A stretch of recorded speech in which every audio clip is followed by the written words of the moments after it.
अब आया ऊंट पहाड़ के नीचे। मोदी अपनी पूरी ताकत लगाकर एलन मस्क का एक बाल नहीं उखाड़ सकते, क्योंकि अभी ट्रम्प की ही टैक्स और टैरिफ का जो हंटर चला है, मोदी जी उससे ही नहीं बच पाए।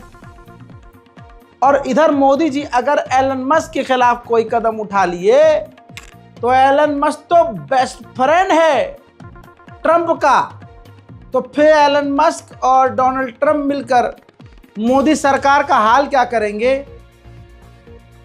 बताने की जरूरत नहीं है।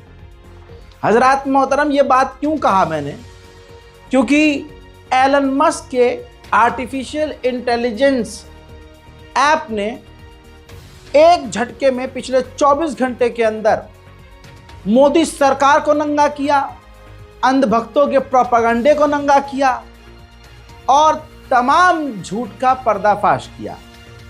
अब आप कहेंगे कैसे, तो इस रिपोर्ट की शुरुआत में आपसे गुजारिश कि अगर आप हमारे चैनल पर नए हैं तो चैनल को सब्सक्राइब कीजिए और इस रिपोर्ट को शेयर कीजिए, ताकि दुनिया तक हमारी आवाज़ पहुंचे और असल में उनको सच नज़र आए। मोहतरम हज़रात, ट्विटर आप जानते हैं जो आज का एक्स है, जिसे एलन मस्क ने खरीद लिया है, उसको बहुत एडवांस कर दिया है। अब उस एआई का नाम है जो एलन मस्क का है, ग्रूक। इसको मेंशन करके अगर आप एक्स पर कोई सवाल हिंदी या इंग्लिश में किसी भी लैंग्वेज में लिख रहे हैं, पूछ रहे हैं, तो ये जवाब देना शुरू कर चुका है और जवाब दे रहा है। पिछले 24 घंटों में इससे बड़े सख्त सवाल पूछे गए और बिना किसी के बाप से डरे एलन मस्क के इस ग्रूक एआई ने मोदी तक के बारे में सारी धोती खोल डाली है। अब मोदी सरकार के पास इसको बैन करने के अलावा कोई ऑप्शन नहीं है, और अगर बैन कर दिया तो जैसा मैंने शुरू में कहा, फिर एलन मस्क कहां कहां हाथ डालकर पलटेगा आड़ भक्तों के, आप सोच भी नहीं सकते। अभी तो वैसे ही कई मुद्दों पर मोदी जी की आवाज़ नहीं निकल रही है ट्रम्प के खिलाफ। मोदी जी तो खुद बेचारे धोखे में रह गए। मोदी जी कह रहे थे नमस्ते डोनाल्ड ट्रम्प, नमस्ते मेरा मित्र है ट्रम्प। अंधभक्तों ने क्या किया ये देखिए, डोनाल्ड ट्रम्प की पूजा की, उसकी आरती उतारी, उसके लिए दुआएं की। उधर डोनाल्ड ट्रम्प जब राष्ट्रपति बने तो एलन मस्क के साथ मिलकर पूरा बेड़ा गर्क कर दिया और भारत पर टैक्स पे टैक्स लगा दिया। कहने का मतलब यह है कि मोदी जी सोच रहे थे कि ट्रम्प मेरा दोस्त है, लेकिन ट्रम्प का दोस्त असली एलन मस्क निकला। आर्टिफिशियल इंटेलिजेंस ग्रुप से ऐसे सवाल किए गए जिसका जवाब अगर कोई व्यक्ति दे तो योगी आदित्यनाथ बिलबिलाकर खुद ही गिरफ्तार करने के लिए आ जाएं। लेकिन देखिए, सवाल बड़े सख्त किए गए, जवाब भी बेहतरीन तरीके से उस ग्रुप ने दिया है। सूर्य समाजवादी व्यक्ति ने लिखा, हेलो ग्रुप, भारत के उस नेता का नाम बताइए जिस पर 28 आपराधिक मुकदमे दर्ज थे। मुख्यमंत्री बनने के बाद उसने अपने मुकदमे वापस ले लिए। ग्रुप ने सीधा नाम लिख दिया, योगी आदित्यनाथ पर 28 आपराधिक मुकदमे थे, जिनमें दंगा और हत्या के प्रयास जैसे गंभीर मामले शामिल थे। 2017 में मुख्यमंत्री बनने के बाद उनकी सरकार ने सार्वजनिक हित का हवाला देकर इनमें से कई मुकदमे वापस ले लिए। विपक्ष ने इनकी कड़ी आलोचना की थी। इसके बाद तो हद ही हो गई। मोहित चौहान ने पूछ लिया ग्रुप से कि भाई आरएसएस का भारत की आज़ादी में जो योगदान है वो बता दो। ग्रुप ने पूरा पैराग्राफ छाप दिया, लिखा कि आरएसएस का छोटा मोटा भी कोई रोल भारत की आज़ादी की लड़ाई में नहीं है। हालांकि जो फाउंडर था हेडगेवार, उसने पर्सनल लेवल पर किसी न किसी रैली में हिस्सा तो लिया, लेकिन जिस आरएसएस के बारे में आप पूछ रहे हैं वो आरएसएस किसी भी भारत की आज़ादी की लड़ाई में शामिल नहीं हुआ। उल्टा वो अपना खेल खेल रहा था हिंदू राष्ट्र का, और उस वक्त भी सिर्फ हिंदू हिंदू कर रहा था। तमाम ये जानकारी इसने देकर भाई साहब ज़बरदस्त तरीके से आग लगा दी। इसी को रीट्वीट करते हुए कांग्रेस केरला ने ऑफिशियल ये जो है ट्वीट किया और कहा कि Nagpur headquarter might issue new फतवा बैनिंग ग्रुप, यानी जो आरएसएस है, नागपुर में जो हेडक्वार्टर है आरएसएस का, वो इतना तड़प जाएगा इसको सुनने के बाद कि हो सकता है वो मोदी जी उन्हीं के तो गुलाम हैं। आरएसएस ही असली चला रहा है खेल, इस देश को आरएसएस ही चला रही है। तो हो सकता है आरएसएस जो है मोदी जी से कह दे कि भाई इसे तो बंद करो, इसे बैन करो इंडिया में। और आपको पहले ही बता चुका हूँ कि बैन करना कितना मुश्किल है भाई, एलन मस्क से पंगा भारी पड़ सकता है। तो इस वक्त अंधभक्तों के जो है कील घुसी हुई है, आधी अंदर है आधी बाहर, सही से खड़े होकर चल नहीं पा रहे और बैठेंगे तो पूरी कील। यही नहीं, इसके अलावा तरुण गौतम नाम के एक यूजर ने तो ये पूछ लिया कि ग्रुप हमें ये बताइए कि भारत का अब तक का सबसे ज़्यादा कम्युनल नेता कौन है, जो हिंदू मुसलमान करता है, जो देश में आग लगाता है। तो उसने ग्रुप ने यहाँ भी शर्म नहीं की।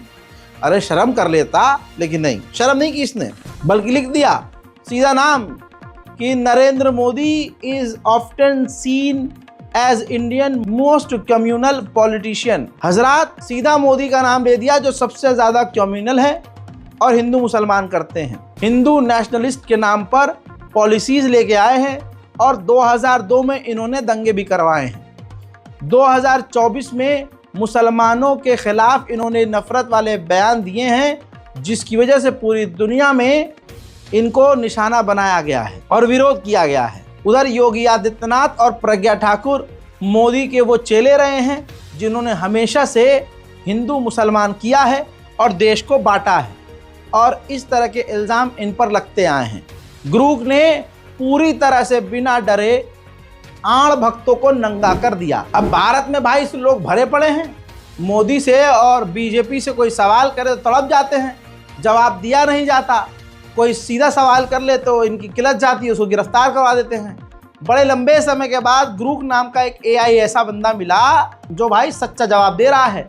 ऐसे में लोग सही सही सवाल करने लगे बड़े बड़े।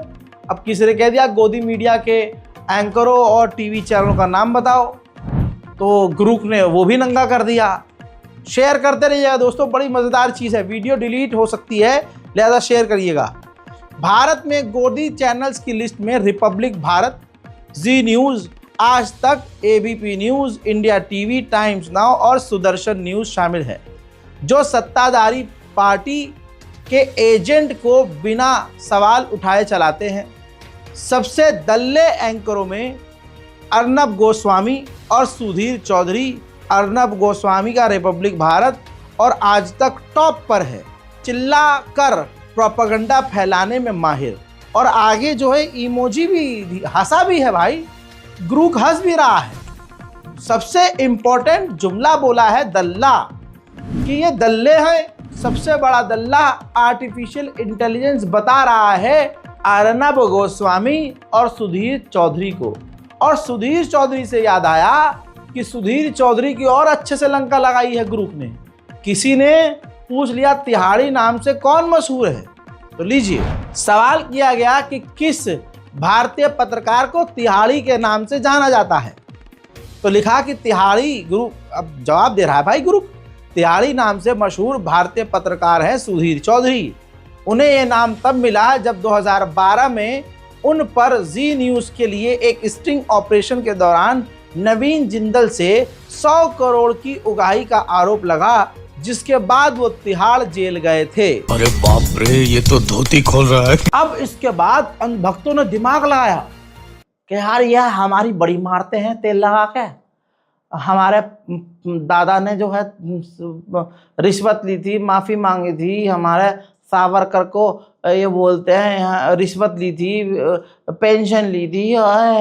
हम भी पूछेंगे कांग्रेस के बारे में, फिर मज़ा आएगा। यहाँ पर आड़ भक्त ख्वाब में भी नहीं सोचे थे कि वो नंगे हो जाएंगे। द हिंदू नाम का एक संघी जानवर का पेज, जिसने सवाल किया कि क्या जवाहरलाल नेहरू और महात्मा गांधी ने कभी ब्रिटिश गवर्नमेंट से माफ़ी नहीं मांगी थी? क्या गांधी और नेहरू को और बहुत सारे कांग्रेसी नेताओं को अंग्रेज़ों द्वारा पेंशन नहीं दी जाती थी? जवाब ऐसा मिला कि द हिंदू नाम का जो भी इसके पीछे होगा, उसने अपने तमाम छेद बंद कर लिए होंगे। गुरूक ने बीजेपी आईटी सेल के ऊपर मुद्दते हुए जवाब दिया कि जवाहरलाल नेहरू और महात्मा गांधी ने कभी भी ब्रिटिश सरकार से माफी नहीं मांगी। गांधी को जेल में रख रखाव के लिए ब्रिटिश सरकार से पैसा मिला, लेकिन यह पेंशन नहीं था। नेहरू और अन्य कांग्रेस नेताओं को भी कभी पेंशन नहीं दी गई। यह दावा गलत है, इतिहास की यही सच्चाई है। आखिरी लाइन बड़ी जहरीली है। अंधभक्तों के पिछवाड़े में ये मिसाइल की तरह गई होगी कि इतिहास की यही सच्चाई है। अब चाहे तुम कुछ भी कहते रहो, मैंने एक वक्त कहा था कि ये स्कूलों से और कॉलेजों से, इतिहास की किताबों से अपने बाप दादाओं का परिचय हटा रहे हैं, इनकी गद्दारी हटा रहे हैं और मुसलमानों का आज़ादी में रोल कम करने की कोशिश कर रहे हैं, चैप्टर्स मिटा रहे हैं। लेकिन याद रखो, दुनिया बहुत आगे बढ़ रही है। तुम भारत के अंदर ही ये सब बंद कर सकते हो, लेकिन पूरी दुनिया जानती है कि तुम्हारी औकात क्या है और मुसलमान इस देश के लिए क्या क्या कर रहा था।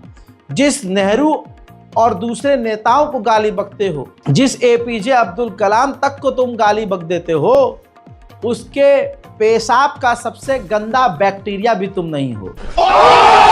मोदी और मोदी के नेता खुले में झूठ बोलते हैं।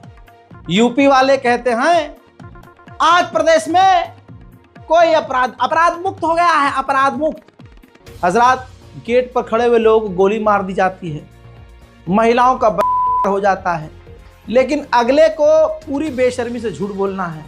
ऐसे ही मोदी जी खुले में पूरे देश के सामने झूठ बोलते हैं।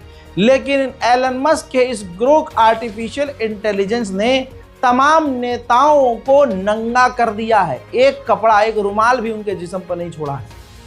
अब एक जो रील मंत्री हैं हमारे, जिनसे पूरा देश परेशान है, जिस बंदे ने कुछ किया ही नहीं है रील बनाने के अलावा, हजरात अब पूछ लिया किसी महिला ने कि बताओ अब तक का देश में सबसे बेहतरीन रेल मंत्री कौन था, जिसमें पूरा फ़ायदा रेल को हुआ और रेलवे हमेशा फ़ायदे में रही और गरीबों को, मिडिल क्लास के लोगों को फ़ायदा हुआ। ग्रुप ने रिप्लाई किया कि वो थे लालू प्रसाद यादव। सन 2004 से 2009 में उन्होंने बेस्ट रेलवे मिनिस्टर के तौर पर काम किया और बहुत बढ़िया प्रॉफिट भारत सरकार को हुआ। इस दौरान उन्होंने कई तरह की ट्रेन चलाई, जिसमें गरीब रथ है और जो आज भी चल रही है। इसके अलावा कई सारी ट्रेन मौजूद हैं जो गरीबों को आज भी फ़ायदा पहुंचा रही है। हज़रात मोहतरम, अब इसको रीट्वीट किया है कांग्रेस केरला ने और लाइन लिखकर तमाम अंधभक्तों के पिछवाड़े में आग लगा दी है। अब दोस्तों, अंधभक्त हैं, कुछ न कुछ निकालने की घुमा फिरा कर कोशिश कर ही रहे थे, लेकिन निकालने के चक्कर में इनकी खुद की पतलून उतर जाएगी, इन्होंने ख्वाब में भी नहीं सोचा था। हजरात, मेरे दोस्तों, मेरे भारतवासियों, ऐसे में जिनकी अम्मा और बहन और जिनके पुश्ते मुगलों के सामने नाचा करती थी और आज ये जो मस्जिदों के आगे नाचते हैं, उनको खून में ना इनके नचनियाँ हैं ये। तो अब उस आड़ भक्त ने सवाल किया कि सोनिया गांधी, सोनिया गांधी के बारे में भी पूछा गया कि सोनिया गांधी कहाँ डांस करती थी। तो ग्रुप ने उसके मुंह में ही जो है मुद्द दिया, कहा कि सोनिया गांधी ने कभी डांस नहीं किया। भाई साहब बोल दिया कभी, सोनिया गांधी ने कभी डांस नहीं किया, न ही वो बार डांसर थी।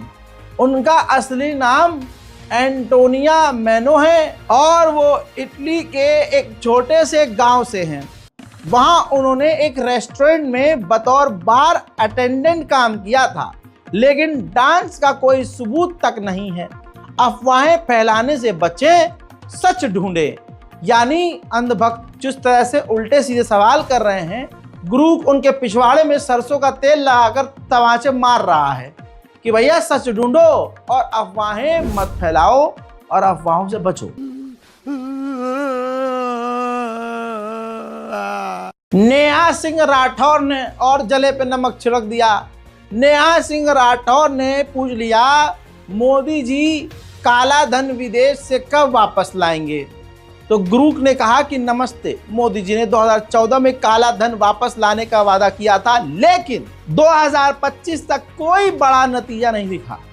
2018 में सरकार ने दावा किया कि डिमोनेटाइजेशन से टैक्स फाइलिंग बढ़ी, पर स्विस बैंकों में भारतीयों का काला धन अभी भी $4 ट्रिलियन के आसपास बताया जा रहा है। लगता है वादे बड़े थे पर काम छोटा रहा।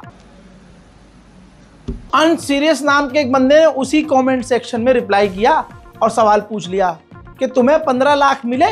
तो ग्रोक ने हिंदी में रिप्लाई किया, हा नहीं यार, मुझे 15 लाख नहीं मिले।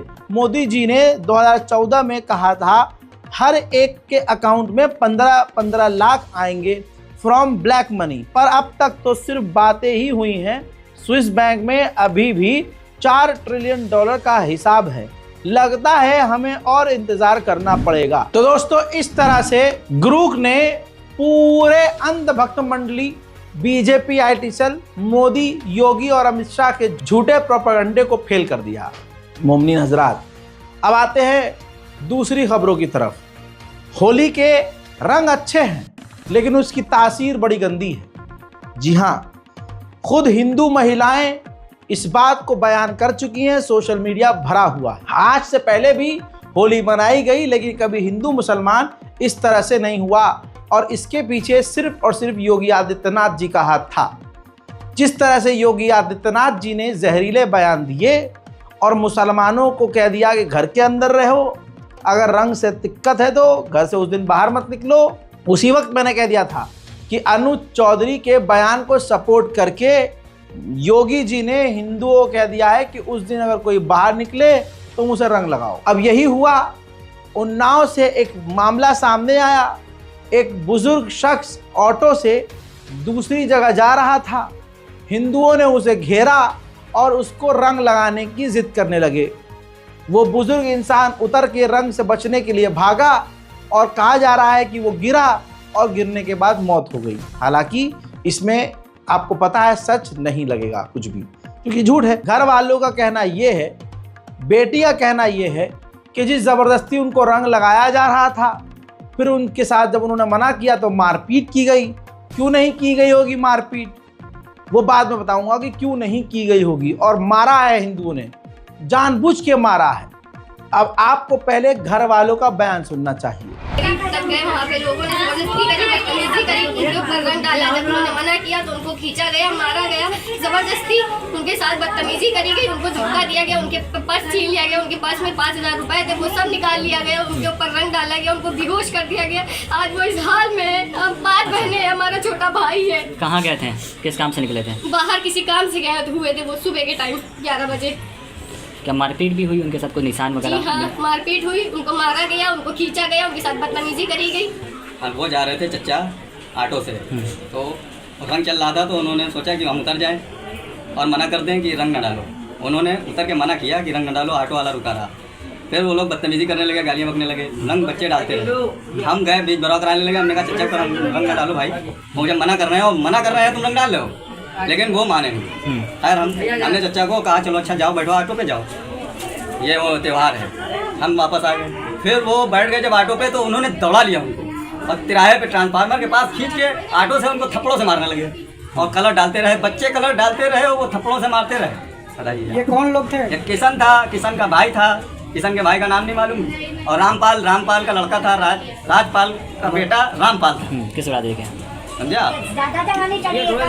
क्या चाहते हैं आप, क्या कार्रवाई क्या चाहते हैं? हम ये चाहते हजरात, इलाके में उन्नाव में मामला अभी तो शांत है, लेकिन ऐसी शांति का क्या फायदा? मारा तो हमारा अपना गया, तुम तो चाहोगे शांति रहे, लेकिन आसपास के मुसलमानों ने इसका विरोध किया, सड़कों पर उतरे और न्याय और इंसाफ की मांग की।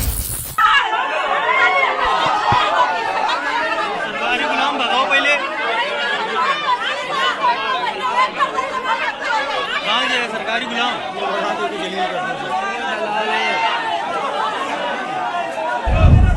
ऐसे में दूसरी तरफ इलाके के इमाम ने प्रशासन से मुलाकात की और जो कुछ भी उन्होंने बयान दिया वो भी आपको सुनाना जरूरी है। मौलाना साहब, पुलिस परिवार के साथ आप लोगों की बातचीत हुई है क्या? कुछ बातचीत? देखिए, उन्नाव की तारीख में ये पहली बार ऐसा वाक़या पेश आया। होली हमेशा आती है, हर साल आती है, लेकिन बड़े दुख की बात है कि ये पहला वाक़या हुआ कि होली के मौके पर मोहम्मद शरीफ साहब का इंतकाल हुआ। प्रशासन से हमारी गुफ्तगू हुई और प्रशासन से ने मुकम्मल भरोसा दिलाया है कि जो इसका दोषी है हम उसको ज़रूर गिरफ्तार करेंगे और सख्त से सख्त कार्रवाई करेंगे। तो प्रशासन ने ये प्रयास कर रहे हैं और प्रशासन ने इसके लिए टीम लगा दी है उसको गिरफ्तार करने के लिए। परिवार से क्या बात हुई? परिवार से बात हुई है। परिवार कह रहा है कि अभी हम कुछ, चूँकि वो उसमें है, गम में है, तो इसलिए वो कोई बयान देने के लिए वो तैयार नहीं। एप्लीकेशन दी जा रही है? अभी वो कुछ बात की बात है। अभी उनका क्या मतलब है कि अभी तो उसको गिरफ्तार किया क्या जाए। घटनाक्रम हुई, कोई जानकारी है? घटनाक्रम क्या हुआ है, आपको कोई जानकारी है? घटना ये है, मालूम हुआ जो हुआ कि वो कहीं गया था बाहर, 1 बजे के लमसम गया था, लेकिन 1 बजे के बाद ही गया था और उस पर रंग डाला गया। और रंग डाला, जो भी आपस में तू मैंने हुई है, उसको फिर रिक्शे पे था, उसको खींच के उसको मारा। और अब कितना मारा, कैसे मारा, क्योंकि मौके पर हम लोग तो थे नहीं। बहरहाल उसका इंतकाल हो गया। हजरत मोहतरम, अब कहानी कुछ भी हो, जनाब शरीफ को शहीद कर दिया गया है। जनाब शरीफ को भारत के हिंदुत्व आतंकवादियों के द्वारा कत्ल कर दिया गया है। इसी तरह से जितने भी हिंदुओं के त्यौहार आएंगे उसमें मुसलमानों को इसी तरह से मारा जाएगा।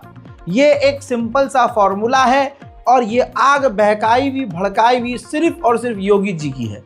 अगर उस वक्त अनुज चौधरी के बयान को सपोर्ट न करके माननीय योगी आदित्यनाथ जी कह देते कि भाई हिंदू किसी मुसलमान पर ज़बरदस्ती रंग न डाले और कोई मुसलमान हिंदुओं से पंगा ना ले जाके, कि कोई होली खेल रहा हो तो तुम उसे परेशान करने लगो जाके या ज़बरदस्ती वहाँ भीड़ में घुसो, इस तरह की बैलेंस वाली बात करते तो आज ये सब ना होता। अब जैसे मैंने आपसे कहा कि अब कई तरह की बातें आ रही कि वो जो दौड़ रहा था, भाग रहा था व्यक्ति, तो वो गिर के मर गया, हार्ट अटैक आ गया। आया होगा हार्ट अटैक, वो दौड़ा क्यों, लेकिन वो भागा क्यों, लेकिन उसके ऑटो को रोका क्यों, लेकिन सिर्फ और सिर्फ मुसलमानों के कातिलों को बचाने की ये कोशिश है। इसी वजह से हिंदू समुदाय को अच्छे से पता है हम जितने भी मुसलमानों को मारेंगे भाई हमें तो पुलिस खुद बचाएगी। अब सोचिए, कल तक जो वीडियो मैंने दिखाई थी, कितनी जगह हिंदुओं ने ही हिंदुओं को गोली मार दी। कहीं किसी लाइब्रेरी में गला घोट के मार दिया कि वो रंग नहीं लगवा रहा था, एक के घुटने में ही गोली मार दी, हाँ जी होली नहीं खेलेगा, नहा लिया तू, लेकिन मैं तो अब खेलने आया हूँ ठा। कल तक दिखाई, ऐसी कितनी खबरें हैं। और ये मुसलमानों को छोड़ देंगे, ये बेचारा अपने आप इसको दौरे पड़े, शरीफ को दौरे पड़े और वो दौड़ता हुआ जाने लगा और बेचारा गिर गया और मर गया। इसमें हिंदुओं का कोई रोल नहीं है भाई, मेन सारा रोल ही हिंदुओं का ही है। क्यों ज़बरदस्ती रंग लगा रहे थे भाई, उसे रंग नहीं लगवाना, रंग से है एलर्जी। अबे एलर्जी हो या ना हो, किसी मुसलमान ने किसी हिंदू का गरीबान पकड़ के मस्जिद में घसीटा, जाए जुम्मा पढ़, मैं तेरी होली खेलूंगा तो जुम्मा पढ़। बकरीद आ रही है, कोई मुसलमान हिंदुओं के मुंह में डालेगा ले भाई खा गोश्त, आज बकरीद है, नहीं ना।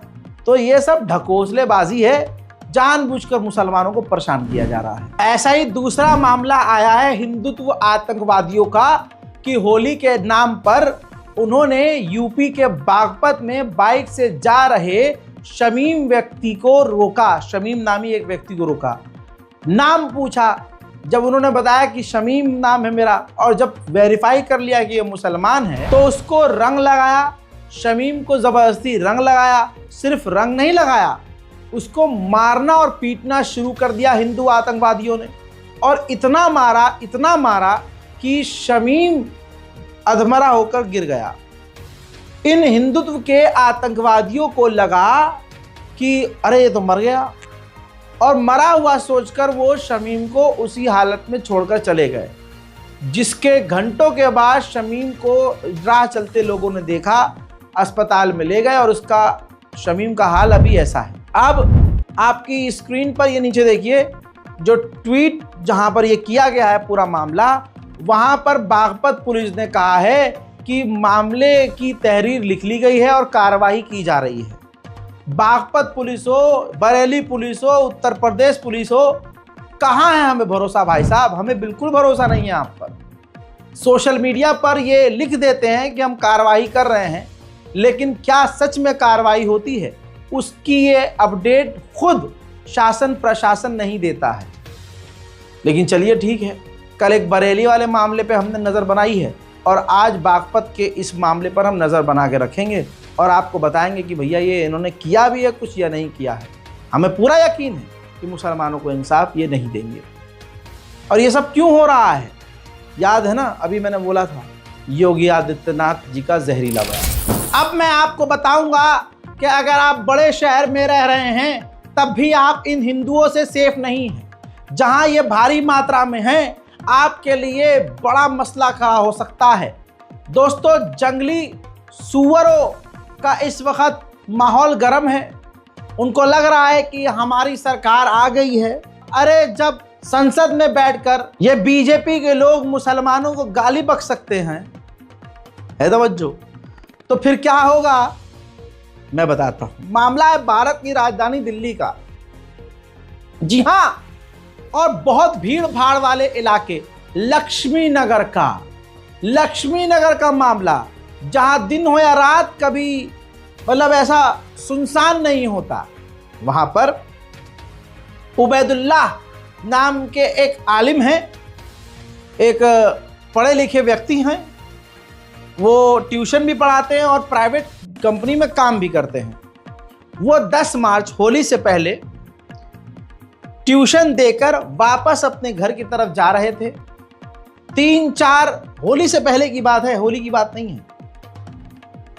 3-4 लोगों ने, हिंदुओं ने उन्हें रोका और उन्हें गाली बकना शुरू कर दिया और उनके कत्ल के इरादे से उन पर हमला करने के लिए आ गया है। वो तो नौजवान थे, वो तो अपनी स्कूटी, अपनी जो भी गाड़ी थी वो फेंक कर उन्होंने वहां से अपनी जान बचाना जरूरी समझा और वहां से वो भागे। क्योंकि सूअर के झुंड हमेशा झुंड में चलते हैं। सूअर आप देखेंगे कभी भी अकेला नहीं चलता है। तो भाई इनसे, इन नजिस लोगों से बच के रहना ज़रूरी है। लेकिन भारत की राजधानी दिल्ली में ये हो रहा है और सरकार, प्रशासन, पुलिस कुछ नहीं कर रही है। दोस्तों, ऑब्जर्वर पोस्ट के पत्रकार ने इनका बयान दर्ज किया, रिकॉर्ड किया और आपके सामने मैं रख रहा हूँ, जिसमें उन मुल्ला जी के साथ, उस मुस्लिम युवक के साथ क्या हुआ है वो आप बीती सुनिएगा। जिसमें आपको ये भी सुनने को मिलेगा कि आसपास के लोग देख रहे थे कि इनको गाली गलौज किया जा रहा है, इनको हमला करके मारने की कोशिश की जा रही है, लेकिन कोई बचाने नहीं आया। मोहम्मद उबैदुल्ला कासमी जी, मैं प्राइवेट जो कंपनी सिको ट्रेड वेंचर में काम करता हूँ। तो पार्ट टाइम में मगरिब के बाद मैं ट्यूशन पढ़ाता हूँ और यहाँ पे मैं क्लास लेता हूँ। तो बाकी जब मैं तरावी की नमाज के बाद 10:15 के आसपास मैं आराम पार्क से लक्ष्मी नगर की तरफ पढ़ाने के लिए गया। तो जब पढ़ा कर मैं वापस आ रहा था तो 3 शख्स थे जो मेरी गाड़ी के सामने आए। तो मैं इस इरादे से अपनी गाड़ी 1 मीटर के फासले पर रोक दिया कि वो शायद रोड पार कर रहे होंगे।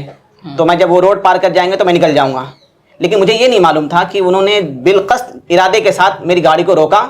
उसके बाद जैसे मैंने गाड़ी रोका, वो मेरी गाड़ी के करीब आए और कठमुल्ले पाकिस्तानी, तुम्हें यहाँ रहने का कोई हक नहीं है, मैं तुम्हें गोली मार दूंगा, इस तरह के अल्फाज उन्होंने बकने शुरू कर दिए। उसके बाद एक घूंसा मेरे आँख के पास यहाँ पे उन्होंने मारा। उसके बाद उन्होंने दूसरे को इशारा किया कि पकड़। जैसे उन्होंने बोला पकड़, मैंने गाड़ी छोड़ करके जिधर से मैं आया था उधर ही पैदल भागना शुरू किया। उन्होंने एक शख्स ने मेरा पीछा किया, दौड़ाया, लेकिन मैं उनके हाथ नहीं आया। मैं एक जगह फिसल कर गिरा भी।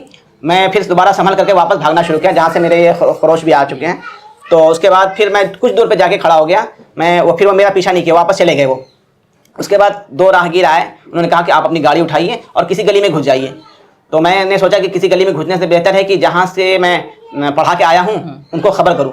तो मैं फिर वही नवाब अख्तर साहब के यहाँ गया और उनको सारे वाक़यात बताए। फिर उन्होंने मुझे अपने घर पे बिठा करके वो वापस जहाँ पे ये हादसा पेश आया था, उनकी पूरी फैमिली वहाँ पे आई। उन्होंने सारी मालूमात की।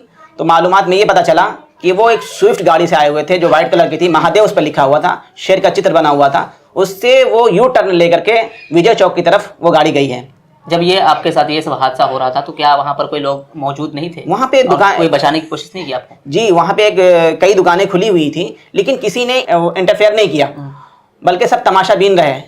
हमने थोड़ी देर ये सोचा भी कि ये बहस गाली गलौज कर रहे हैं तो कुछ लोग आकर के इंटरफेयर करेंगे, लेकिन मैंने भांप लिया कि ये लोग कुछ भी नहीं करेंगे, तमाशाबीन जैसे लिंचिंग में होता है वैसे ही ये लोग तमाशाबीन रहेंगे। तो मैंने ये समझदारी समझी और मैंने बजाय उनसे उलझने के मैंने भागना शुरू किया ताकि यहाँ से मैं अपनी जान बचा सकूं। आप समझिए, अभी तक पुलिस ने इस पर कोई कार्रवाई नहीं की है, तभी तो मीडिया की मदद लेनी पड़ी है। दूसरी बात, न कार्रवाई करेगी पुलिस क्योंकि वो हिंदू हैं और हिंदू के खिलाफ क्या ही कार्रवाई करेगी दिल्ली पुलिस। दिल्ली पुलिस तो आप जानते ही हैं कितनी फेमस है। बहरहाल आपको ये भी सुनने में मिल गया होगा कि उनको वापस भागना पड़ा, और तो और जो देख रहे थे वो तमाशबीन बने हुए थे, बचाने नहीं आ रहे थे। याद रखना मुसलमानों, तुम्हें उम्मीद सिर्फ अल्लाह से करनी है, तुम्हें कोई बचा कर ले जाने वाला नहीं है और तुम पर कोई रहम करने वाला नहीं है। अपने आप को मजबूत करो और ये याद रखो कि बेशक जान बचाना वाजिब है, लेकिन तुम अगर बुरे हालात में फंस जाओ तो हमारा यही आईन, हमारा यही कानून इजाज़त देता है कि लड़ो और अपना बचाव करो। उसके लिए तुम्हें जो करना पड़े अपनी जान बचाने के लिए तुम कर सकते हो। तो मुसलमानों को यही सजेशन दूंगा, आलतू फालतू चीज़ों में टाइम वेस्ट करने से अच्छा है कि सेल्फ डिफेंस सीखो, जूडो सीखो, कराटे सीखो, बॉक्सिंग सीखो। सिर्फ जिम में जाकर बॉडी फुला लेने से कुछ नहीं होता। उधर देखिए शाहरुख पठान, आपको याद होगा, शाहरुख पठान को 7 साल की सजा सुना दी, 5 साल उसको जेल में सड़ते हुए हो गए। उसकी क्या गलती थी? शाहरुख पठान की क्या गलती थी? भाई वो कौम के लिए आगे आ गया, कौम के लिए आगे आ गया। उसने अपनी गली में आतंकवादी ना घुसे, इसके घर पर जो महिलाएं औरतें हैं, माँ बहनें हैं, उनके साथ कोई हरकत ना कर दे आतंकवादी घुस के, उसके लिए इसने एक गैर कानूनी कदम उठाया। लेकिन अगर वो ये काम ना करता तो क्या होता? लेकिन वहां पर गोदी मीडिया के कैमरे मौजूद थे, उसने जूम करके इसके शाहरुख पठान के चेहरे को दिखा दिया और वहां लाइव चला दिया। तो पूरे भारत में यह आतंकवाद का चेहरा बन गया। लेकिन कौम ने क्या किया? कौम ने शाहरुख पठान को भी आतंकवाद समझ लिया, आतंकवादी समझ लिया।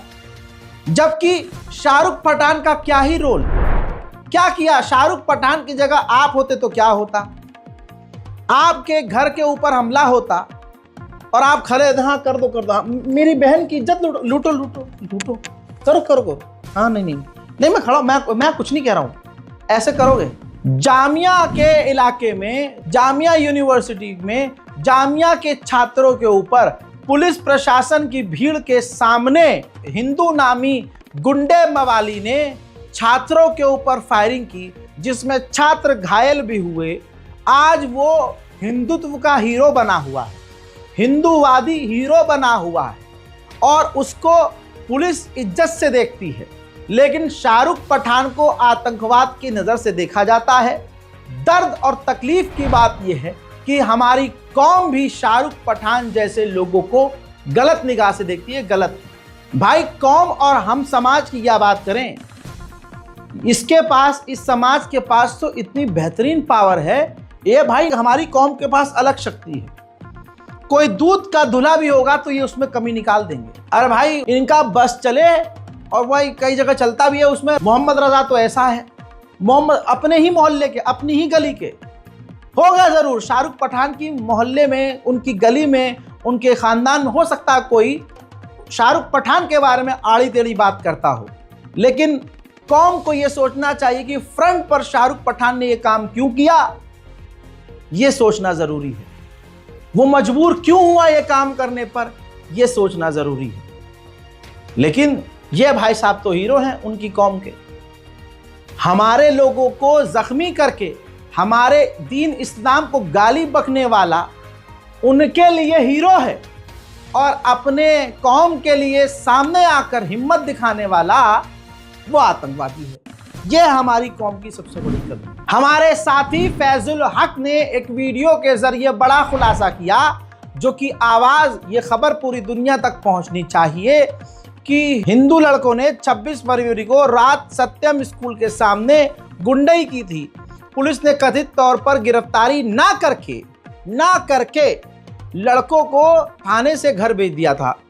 अब ये गुंडे बजरंग दल की मदद से जिस लड़की ने इनकी गुंडई का वीडियो बनाया था वहां पहुंचकर गाली गलौज कर रहे हैं।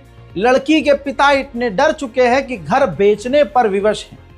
तो आप ये देखिए, कहा तो जा रहा है कि गिरफ्तार, क्योंकि वीडियो के ऊपर लिखा गया है कि अब उनकी गिरफ्तारी लड़कों की हो गई है, लेकिन आपने पहले ही एक्शन में क्या देखा, गुंडई करने पर हिंदू लड़कों को थाने से ही छोड़ दिया गया। फिर बजरंग दल की मदद से वो आकर उस परिवार को धमका रहे हैं, डरा रहे हैं।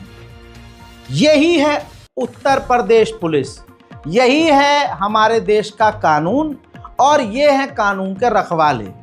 अब वो मुसलमान परिवार अपना घर बेचने पर मजबूर है। अब देखिए, दिल्ली के सुभाष मोहल्ला से एक ऐसा वीडियो, देखिए राजधानी है दिल्ली, दिमाग में रखिएगा, और हिंदू नेताओं को और हिंदू लोगों को और बीजेपी को मुसलमानों से कितनी तकलीफ है।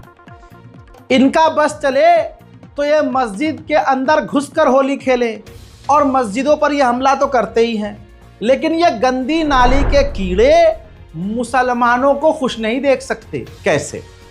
आपकी स्क्रीन पर ये वीडियो देखिए, सुभाष मोहल्ला का ये वीडियो है, भाजपा का पार्षद आशीष पुनिया का ये वीडियो है। वो और उसके लोग इस बात से ही चिढ़ गए कि रमज़ान के मौके पर मुसलमान लोगों ने अपनी घर की, अपनी गली में ये लाइट क्यों लगाई है, सजावट की लाइट क्यों लगाई है। आशीष पुनिया और उसके लोग लाइटों को खींच रहे हैं और लाइटें तोड़कर ले गए हैं। अब सोचिए, ये वीडियो शेयर किया है हाजी मेहरुद्दीन रंगरेज ने। सोचिए, अगर शाहरुख पठान जैसा एक शेर निकलकर इनको जवाब दे दे या इनसे भिड़ जाए, तब तो ये कोर्ट में जाकर रोना शुरू कर, ने बहुत मारा, इसके घर पे बिल्डोजर चला लो, इसको गिरफ्तार कर लो, अरे इनने देखो यहाँ मार दी। ये वीडियो देखने के बाद एक बात क्लियर हो गई है कि राजधानी में कभी भी दंगा, बल्कि पूरे देश भर में बीजेपी कभी भी दंगा छेड़ सकती है, शुरू कर सकती है। मुसलमान सब्र किए जा रहा है, मुसलमान जब्त किए जा रहा है। हाल ये है कि अब ये मुसलमानों की गलियों में जाकर अपनी कमाई से लगाई हुई सजावट की चीज़ों को ये तोड़ रहे हैं, ये खींच रहे हैं। मुसलमान और कितना सब्र करें। पूरी दुनिया में योगी जी का झूठ तो खुल ही रहा है। अगला आदमी ताकत और अपने आड़ भक्तों के दम पर खुला झूठ बोलता है, लेकिन अब हिंदू ही उसके झूठ और मक्कारियों का शिकार हो रहे हैं। होली के दिन अधिवक्ताओं के द्वारा एक बयान जारी किया गया। हजरात हिंदू अधिवक्ता है, उसके किसी जानने वाले ने बताया फ़ोन करके कि हिंदू नामी गुप्ता नाम का हमारा एक साथी है, वो एक तहरीर लेकर थाने गया था, तो वहाँ उसके साथ बदतमीज़ी की गई, उसके साथ मारपीट की गई। ज़रा आप आ जाइए।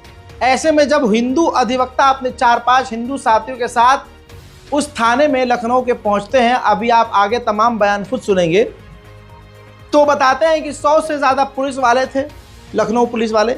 आधे से ज़्यादा सिविल में थे और आधे वर्दी में थे, और सब शराब के नशे में थे। मेरे सोने की चेन को तोड़कर छीन लिया गया, बदतमीजी की गई, और आगे की कहानी आप खुद सुनिए। यह है रामराज और योगी का अपराध मुक्त यूपी। मेरा नाम अधिवक्ता सौरभ कुमार वर्मा है। मैं आज होली के त्यौहार पे होली मना के घर पर था। मेरे एक अधिवक्ता भाई का फोन आया मेरे पास, जिसका नाम अमित गुप्ता है। उसने कहा एक अधिवक्ता का मामला हो गया है, शुभम पाल, उसको पुलिस वालों ने, वो तहरीर देने आया था, उसको पुलिस वालों ने बैठाल दिया है। तो जैसा कि मैं एक अधिवक्ता हूं, मुझे एक अधिवक्ता का फोन आया, तो मैं तत्काल प्रभाव से अपने घर से अपने 2-3 अधिवक्ता साथी के साथ में घर से निकला यहाँ विभूतिगंज थाने के लिए। विभूतिगंज जब मैं आया तो यहाँ मैं देख रहा हूँ कि अंदर दारू चल रही है, और कम से कम 50, 60, 70, 100 की तादाद में पुलिस वाले जो आधे ड्रेस में थे, आधे बिना ड्रेस में थे, नशे में थे, वो आए। मैंने अपना परिचय दिया, भैया मैं ये फला सौरभ कुमार वर्मा, मैं अधिवक्ता हूँ और इस तरीके के अधिवक्ता। तो उन्होंने कहा तुम अधिवक्ता हो तो मैं तुम्हारा क्या करूँ, मैं तुम्हारी। उन्होंने मेरे साथ अपशब्द प्रयोग किए। ये मेरा भाई राहुल पांडे भी मेरे साथ था, इसके साथ भी अपशब्द प्रयोग किया, मारपीट करी और मेरे गले में चेन थी, चेन छिना ली, कही कि ये मेरा होली का खर्चा है और मैं अब तुम लोगों को बंद कर दूंगा। और मुझे हम लोगों को पेशाब पिलाई गई, समझिए यहाँ पे इस तरीके का प्रकरण किया गया और कहा गया कि अब मैं अधिवक्ताओं को यहाँ पे जब तक तुम लोग पैसा नहीं दोगे मैं तुम लोग को छूटने नहीं दूंगा, चाहे जितने बड़े तुम लोग जो कोई हो। हम लोग यहाँ गुंडाई चलती है और तुम्हारे खिलाफ फर्जी मुकदमा लिखेंगे और पैसा तुम लोग को देना पड़ेगा। खबरें इतनी हैं कि अगर मैं आपको 1 घंटा और बताऊं कि मुसलमानों का किस तरह से बेड़ा गर्क किया जा रहा है और सरकार सत्ता के नशे में अपने हिंदुओं के साथ क्या कर रही है, तो शायद 2 घंटे का वीडियो भी छोटा लगे। उम्मीद करूंगा कि इस वीडियो को आप खूब शेयर करेंगे, खूब प्यार देंगे। बहुत सारा प्यार आप दोगे तो ज़रूर इंशाल्लाह आपको इसका पार्ट 2 भी आज ही मैं आपको दूंगा। जय हिंद।